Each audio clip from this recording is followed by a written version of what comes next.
group of five, what we're going to do is we're just going to talk about the conference winners. We're going to break down each of the five, who we think is going to win that conference. Some of them are going to be really interesting, especially some of the ones that not a lot of people know about. Maybe we don't know too much about them. I can't say that I've stayed up watching the Conference USA too much, but let's get into it. We're going to start with the American Conference. And Liam, who is your pick to win the American? Who do you like? UC fast. I'm rolling with UCF. I'm not as big on Cincy as other people are. They're not my New Year's Six rep, and neither is UCF for the group of five. If I'm going UCF priced at plus 400, I think that's a good price. I love Dylan Gabriel. Excited to see him throw to Jalen Flash Robinson, who had an electric year last year, and he's an incredible talent, super quick. So I'm just going with UCF, bang on their offense, and a couple slip-ups from Cincy. Andrew, you're the Houston guy. You think Houston's got a chance, or are you just rolling with Cincinnati? Does Houston have a chance? I'll give you a clue. No. That's just going to be straight up honest with you. I'm actually looking more and more into it. I'm actually slowly liking SMU more than ever. Is it enough for me to overtake Cincinnati?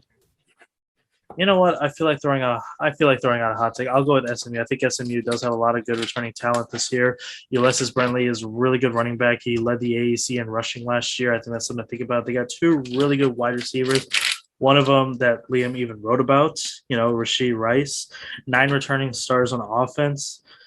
And they were second in the offense. They were second in offense in the AAC last year.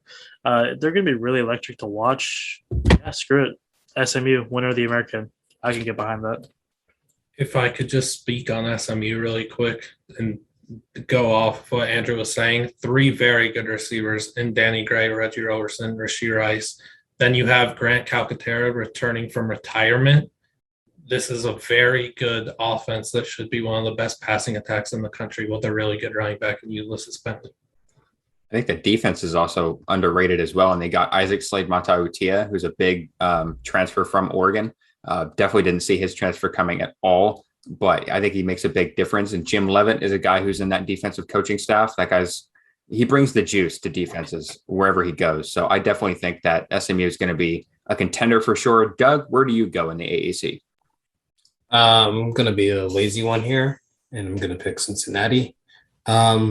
Mainly, as much as everybody loves UCF, it's a year one with a new coach, and the AAC is not a playground for a new coach to just come in and accelerate the rebuild or excel right away. Gus, I do believe, is a great coach, but this year is not his year. It's Cincinnati's year. Like I said, they're returning a lot of talent. Going to be one of the best teams in the country. And just looking at their schedule here, it's not difficult for them. So it's Cincinnati. Like I said, it's just Notre Dame's probably going to be their one big trip up, but every other game is winnable. Even Notre Dame's winnable, but it's just like their trip up. So yeah, I think Cincinnati, I hate to say it and hate to be vanilla like Doug, but I think they're one of the best teams in the country. Even though they're a group of 5 team, I think they're absolutely loaded. The defense, I absolutely love their defense. They might be one of my favorites this year. Secondary is great. Ahmad Gardner, Kobe Bryant, which if you have a name like Kobe Bryant, come on, man, you're gonna be great. That's such a good cornerback duo. Cincinnati, I think one thing that's going to push them over the edge is that Peach Bowl loss. I think a lot of people thought they were going to win that game and they fell short. They've got a chip on their shoulder. I have a lot of guys returning. So a lot of people are going to be playing with that chip on their shoulder, try to get to, the same bowl and win it, or even get to the playoff. I think the way everything's set up, I don't see Cincinnati getting to the college football playoff. Unfortunately, I really hope that someday we see a group of 5 team get to the college football playoff. Obviously, when it's a 12-team playoff, we'll definitely see it. But with the 4-team setup, we definitely won't. I picked Cincinnati as well. So let's go to the funnest conference. Let's go to the Conference USA. Andrew, let's start with you. Who do you think wins the CUSA? Well, it's not going to be Rice, is it? Apparently not.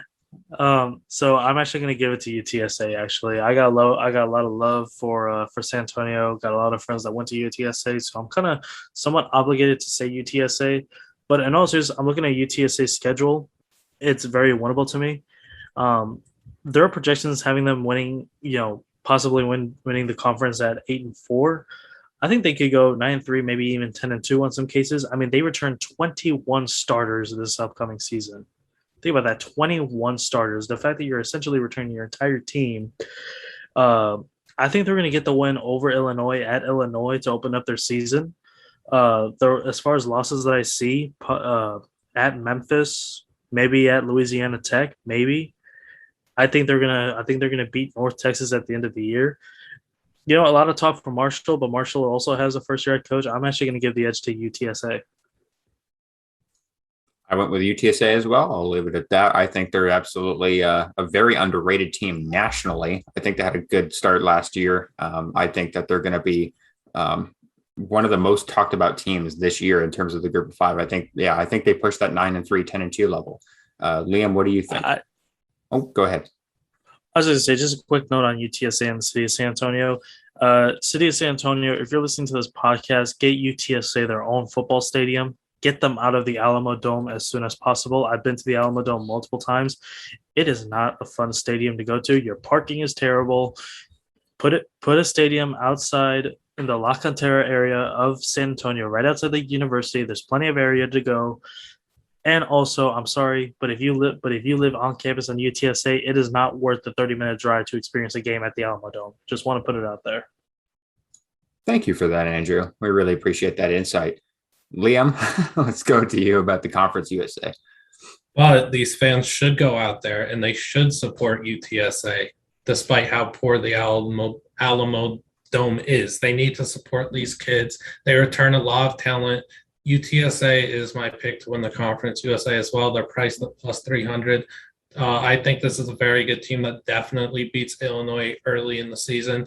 They've got a tough defense to play against. They hit hard. Rashad Wisdom, who I've wrote a lot about, hardest hitter in the country. I'll stick to that opinion, and y'all will see it this year. He crushes some bones, and he's playing with a purpose of playing the NFL one day. And now on offense, Mr. Harris at QB, and then Sincere McCormick at running back. They will run all over you. This is a very good team, and they're going to win a lot of games in the Conference USA. Doug, do you make it unanimous?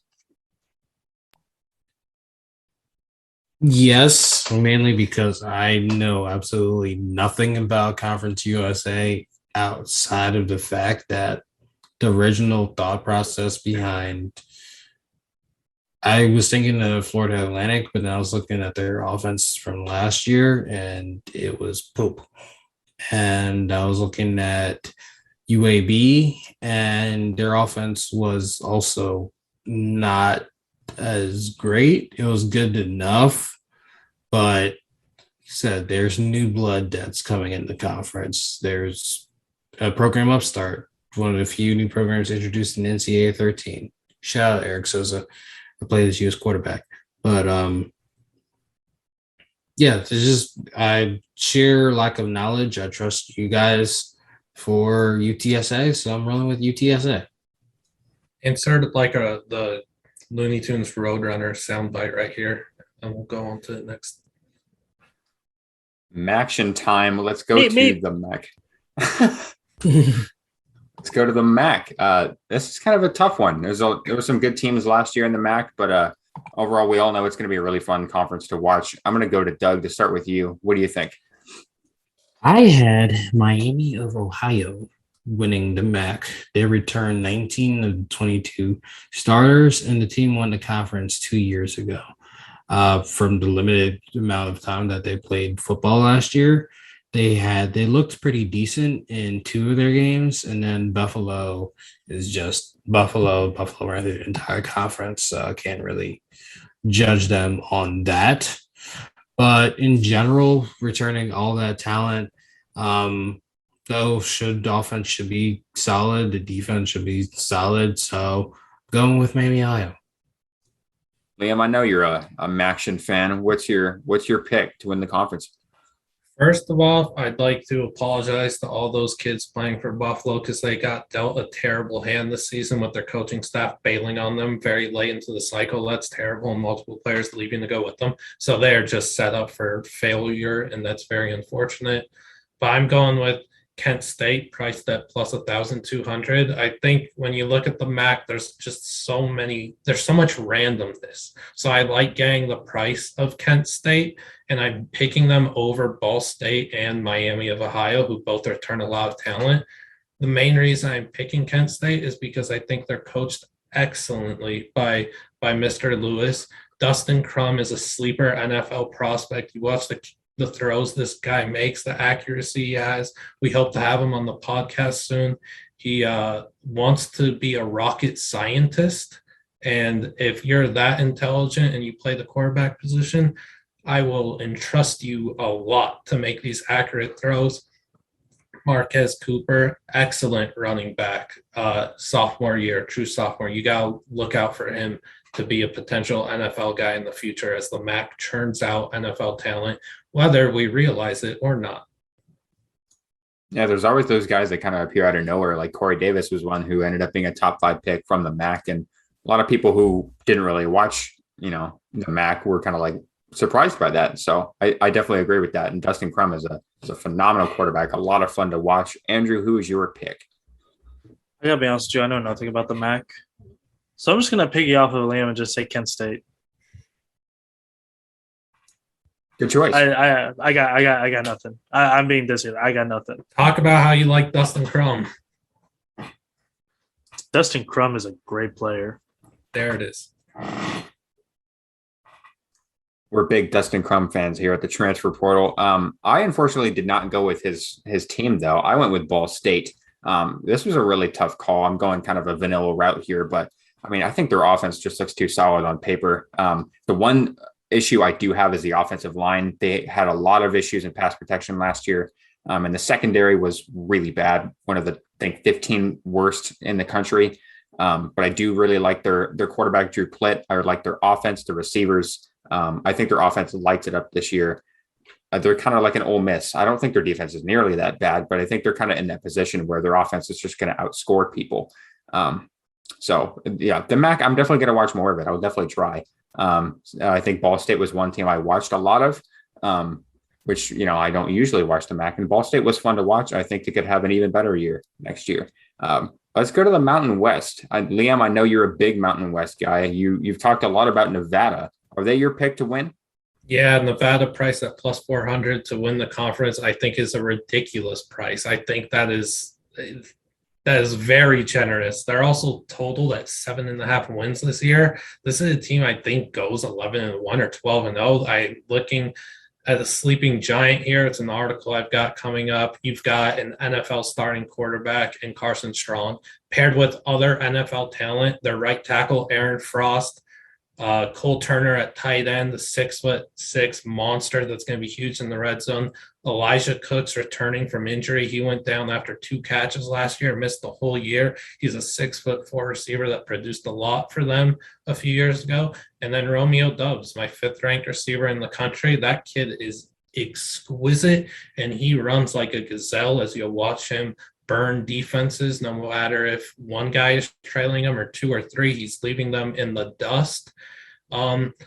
They have a tough schedule. They play at Cal, they play at Kansas State, they play at Boise State. That's in their first 4 games. I still think they go 4-0. I'm willing to back this team because of the talent they possess on the offense, and they return everything at defense. They have 11 upperclassmen starters.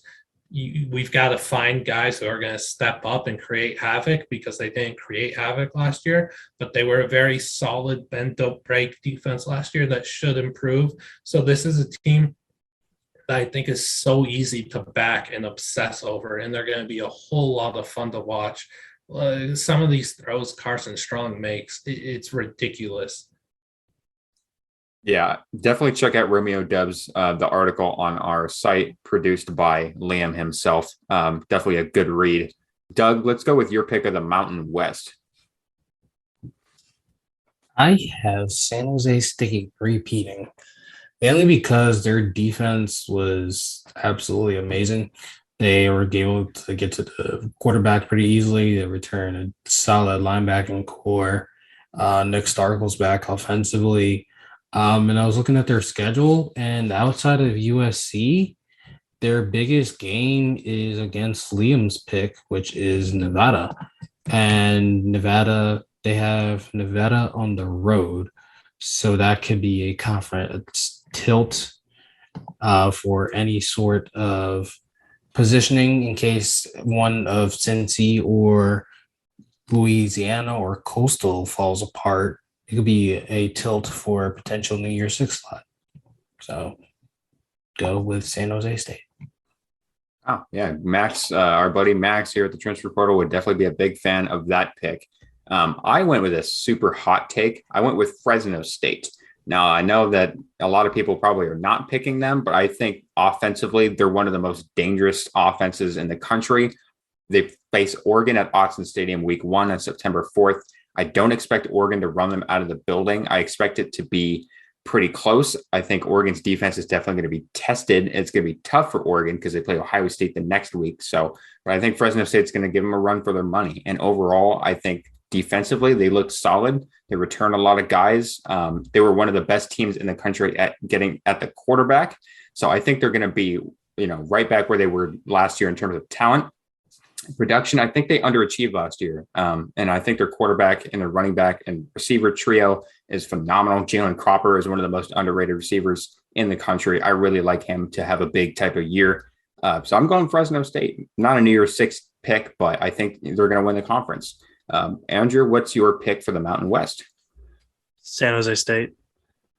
Just for the sake that they got 20 returning starters and that Nick Starkel is one of the best quarterbacks in the conference. But I would like to give a special shout out to Air Force. Air Force had a top 5 defense in the Mountain West last year, and they're returning 8 of the starters, I believe. I'm also giving a shout out just because I almost went to the Air Force and I got a massive respect for that branch of the military. So go Air Force. I did just want to mention that Nevada was a New Year's Six rep for me. I forgot to mention that I have Nevada playing in a New Year's Six bowl. Wow. They're going to be the best group of 5 team. I trust that offense a lot.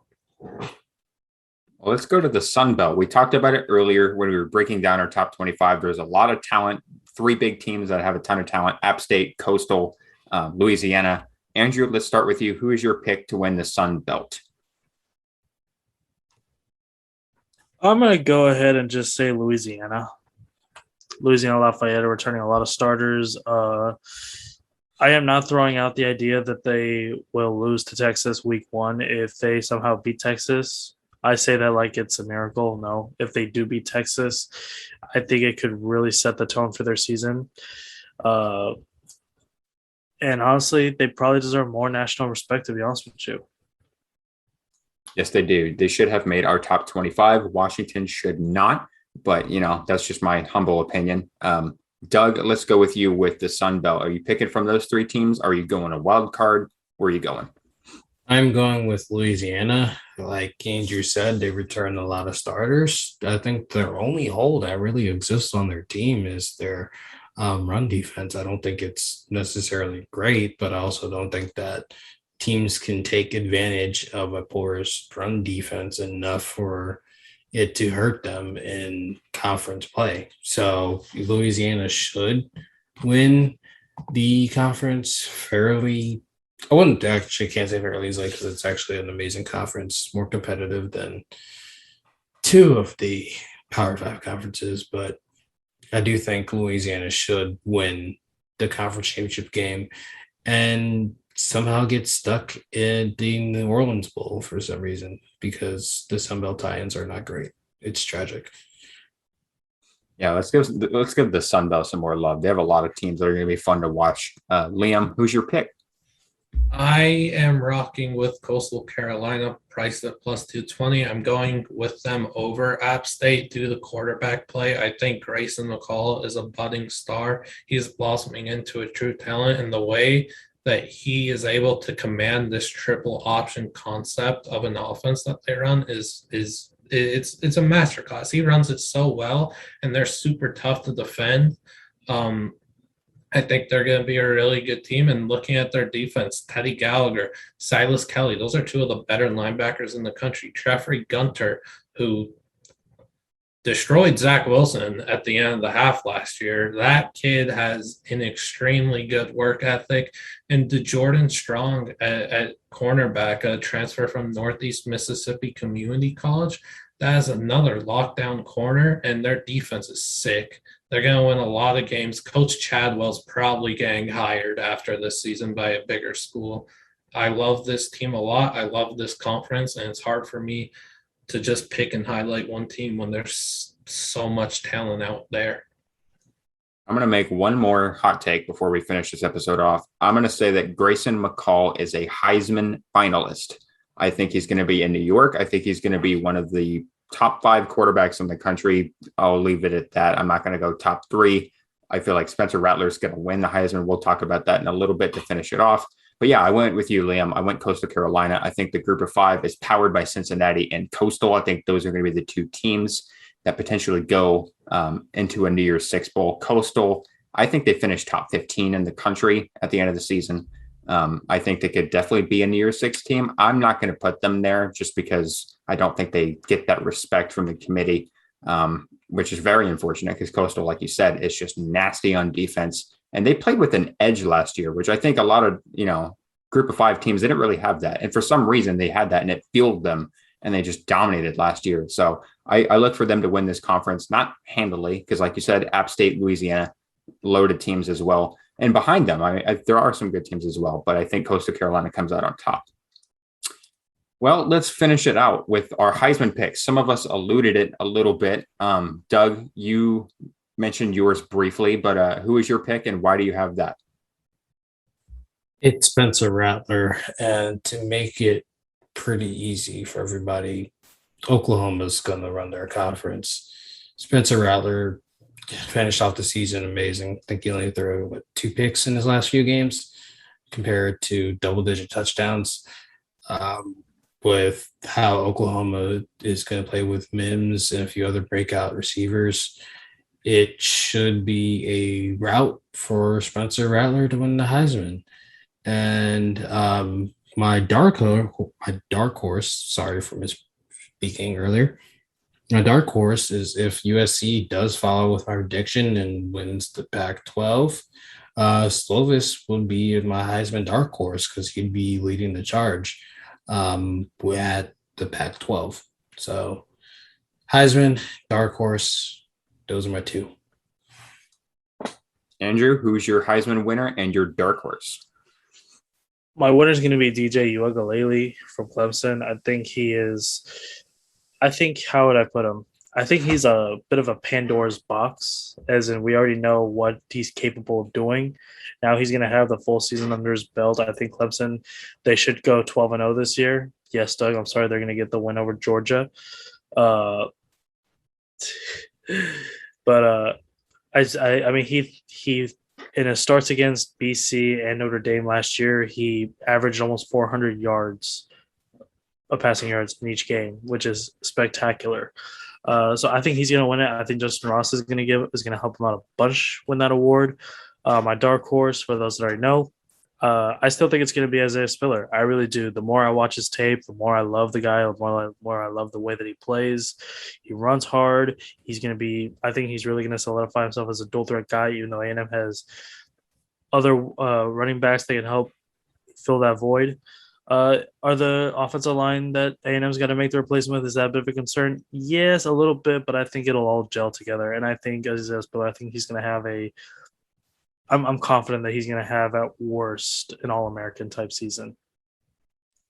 Andrew made his picks a bit known, Isaiah Spiller. He wrote an article about that on our website. Go and check it out and give it some love. Liam, your picks were a little less. I can't say that I know what your picks are. So give us the deets. All right. So I'm not going with Rattler. I'm going with a different quarterback that I expect to have gaudy numbers in the passing game. I'm going with CJ Stroud. I do believe Ohio State will have the best passing attack in the country. He is throwing to a bunch of future NFL receivers. They're going to throw all over people. They're going to have fun doing it. So I'm going with Stroud because I think he's just going to put up incredible stats and have, some good wins out there. My dark horse, I went completely off the board because you can't bet Carson Strong at some places. I found Carson Strong at plus 25,000. I think that's a very interesting price for a guy that could lead his team to a 10, 11, 12 win season while it be in the Mountain West. If there seems to be any slip ups from any of the top guys somewhere else, that opens up room. You talked about Grayson McCall being a potential Heisman finalist. Carson Strong can be that too.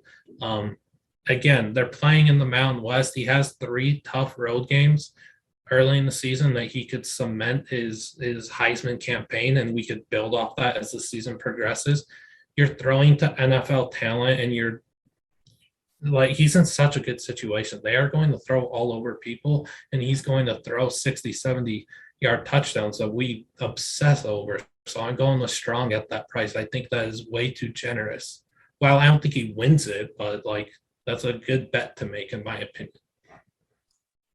I do think another good bet to make that most people are making is Spencer Rattler. I'm going with Doug on this one. I think that offense definitely sets records. Oklahoma, all they really do at this point is just produce Heisman winning quarterbacks. Kyler Baker. Jalen Hurts, it was in the conversation. I definitely think Rattler is going to be the next one at Oklahoma. They have tons of talent. They loaded up in the transfer portal. Like you said, they have a guru as their head coach and play caller, Lincoln Riley. So I think Oklahoma is potentially a national championship team. Maybe not a winner, but I think they could win a playoff game for the first time. And I think Spencer Rattler is going to lead them there. Now, my dark horse, I'm going to go a little bit different. All you guys went offense. I'm going a defensive guy. I'm going with Kayvon Thibodeau. I'm going with my guy. He made it known that was one of his goals this season. With Tim DeRuyter's defensive scheme, I could definitely see it. He's going to be a lot more of a Von Miller kind of guy, which is a guy that Tim DeRuyter coached at Texas A&M. A little bit of that 3-4 outside linebacker defensive end hybrid. I could definitely see Kayvon approaching 18, 19 sacks. I think if Oregon gets into the playoff, which I don't expect them to, but if they do expect Kayvon to be in New York as a finalist, I think if they win the Pac-12, they're probably going to lean all the offensive guys.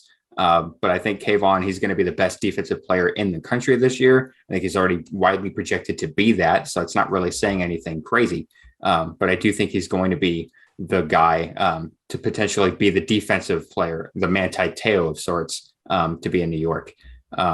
That's about it. This was a very long show. So if you stuck around, thank you so much. This was an insanely long and fun, super fun conversation to have with you guys for our first podcast. We promise they won't all be this long, but this was definitely a fun way to kick it off. So thank you so much to everyone who listened and tuned in. If you're watching on YouTube, thank you for the support for the transfer portal in the first, half week here that we've been launched. And we've had our Twitter up. So thank you so much for all that support. We promise we're going to have a lot of awesome content from these guys and myself and from many other people behind the scenes. You'll get to hear from them in upcoming podcast episodes as well. So stay tuned. Thank you so much and have a great rest of your night.